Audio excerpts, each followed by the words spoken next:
Should you always save as much money as you possibly can? Should frugality always be about the money that you can save, or are there other factors that you should take into consideration?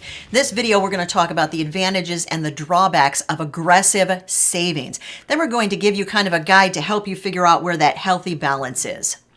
Let's talk about it. We'll look forward to hearing your thoughts in the comment section. But if you don't know us, I'm Hope. And I'm Larry. This is Under the Median, where every week we talk about practical frugality. Larry and I discussed this topic this week because we received an email from a viewer that had a question about her savings rate and whether she should really try to save even more. Let's take a look at her question. I would love some content related to how to balance the need for indulgences or treats within reason when it comes to savings. I would like some little treats like takeout Starbucks, iced lattes, etc.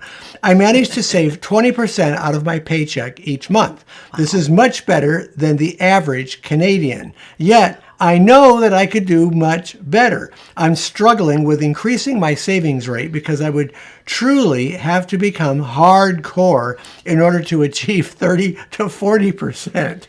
It smacks of too much deprivation. Any help in this regard would be appreciated.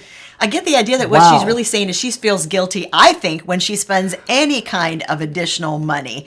And how does she figure out like where that sweet spot is so that she feels really healthy in moving forward with her goals, but not saving so much that she feels like she can't even walk out the door and buy a latte at Starbucks occasionally? So she's looking for a balance. Right. So let's talk about that.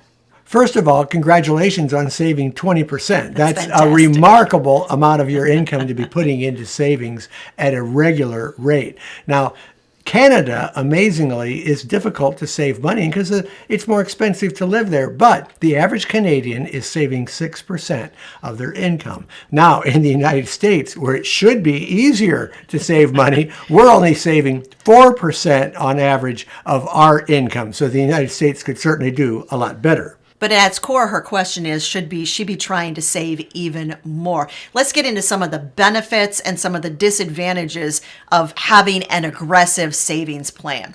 The first thing that you should note, of course, when it comes to aggressive savings, is it does give you a little bit more financial peace of mind when you've got that great big nest egg sitting there.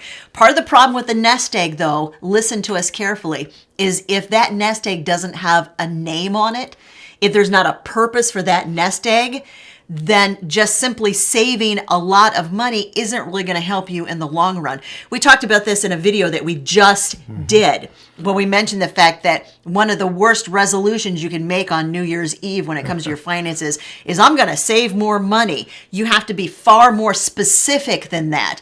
We think if you want to try to save more money, that's great. And we think that there's a way that you can do it and stagger it so it doesn't feel like deprivation. We're going to get into that more, into those steps toward the end of this video, so make sure you stick with us. But suffice it to say at this moment that if you're going to aggressively save more money, you have to have goals associated with that savings, because that's what's going to keep you moving forward. One of the goals should be, of course, that you have a good emergency fund, anywhere from 3 to 6 months emergency fund to fall back on.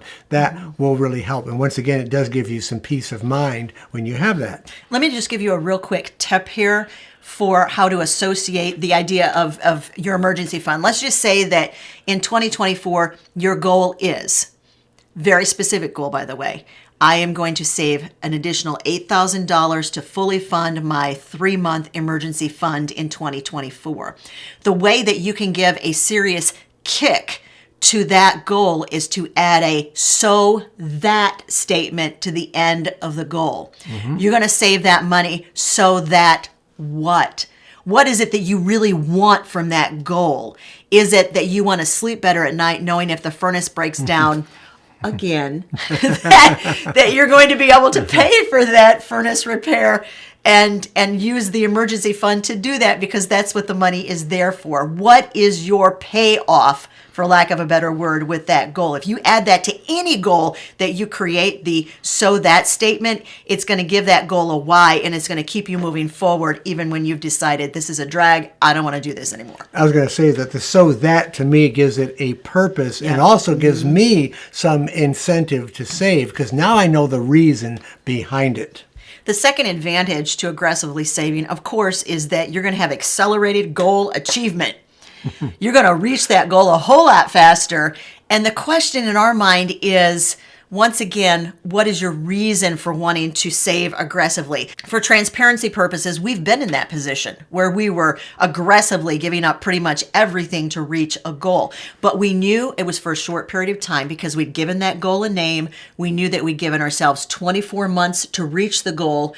And we knew that the kind of sacrifices that we were making were short term and they weren't long term.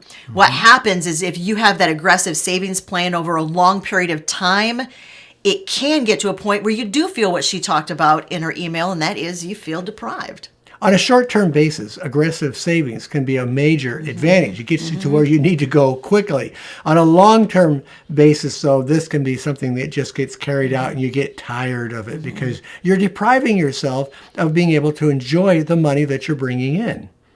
The third advantage to upping your savings rate is what we call compound savings. When you hear the word compound, people automatically think compound interest. Yeah. This is a little bit like that, but it's kind of a twist. For us, once we started adopting frugality skills and frugality strategies and started saving money, it drove us. It inspired us and motivated us. And we're like, ooh, so we saved that much money this month. How much can we save next month? For us, it kind of fueled our fire. Does that make sense? So in other words, the savings we started out with, that savings became quickly compounded, but it was because we really had found ways to enjoy the process and think of it as almost like gamifying the process so that we were winning and we felt that empowerment to move forward, knowing that we had the power to improve our financial situation. Tell us in the comments section,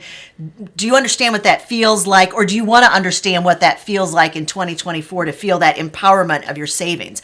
But that's a huge motivation. For me, when we started really saving a lot of money toward larger goals, it helped me to understand that we could use our money for better quality items. We don't have to settle for what's on the bottom of the shelf at the store. We can now settle for the really good things that stores offer or companies offer that are well made, long lasting, and that we're really going to enjoy by saving up for them in a longer term basis. So that also gave me some motivation for savings. And that moves us along to some of the drawbacks of that aggressive savings. Larry sort of alluded to it when he said, we understood that we could save and we could buy the better quality products. Part of what happens is when people think about frugality, especially extreme frugality to save a bucket load of money, they associated that with deprivation. They also associate it with buying constantly the cheapest thing available, and that is not what frugality is. Not at all. Frugality is choosing when, where, and how to spend your money so that you can save money to reach those great big goals and be able to do it in a way that is consistent with your values and what you want and need the most. Frugality with deprivation is not sustainable over a long period of time.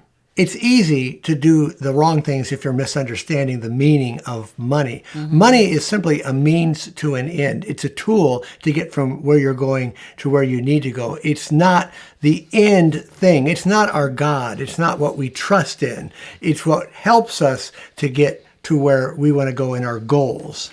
Part of that misunderstanding of the meaning of money boils down to what is inside here and how we feel about ourselves. Oftentimes, people can save a lot of money and still feel like they aren't worthy of that. People use money for different reasons that they think they're going to feel better about themselves, or other people are going to think more highly of them. There's a lot of super good reasons to save money, to reach goals, to become debt-free. But if you're doing that in order to impress other people, that should not be the bottom line. And that ultimately is not the meaning of money. When you associate the true meaning of money with your savings, then it's going to allow you to continue to move forward. Let's help you now find some balance in saving your money. First off, you're going to put in your budget some amount of money that you're going to allocate for treats. Yep. We have to reward ourselves, I think, for doing a good job. It's just a good thing to do so that we have something to look forward to. You should feel okay with occasionally going to Starbucks. There, I said it, and the wall did not cave in. You need to have a certain amount of give in your budget where you know I can spend this amount of money, and I can spend it on fun. We have fun money, and that's what that category is in our budget. We call it fun money.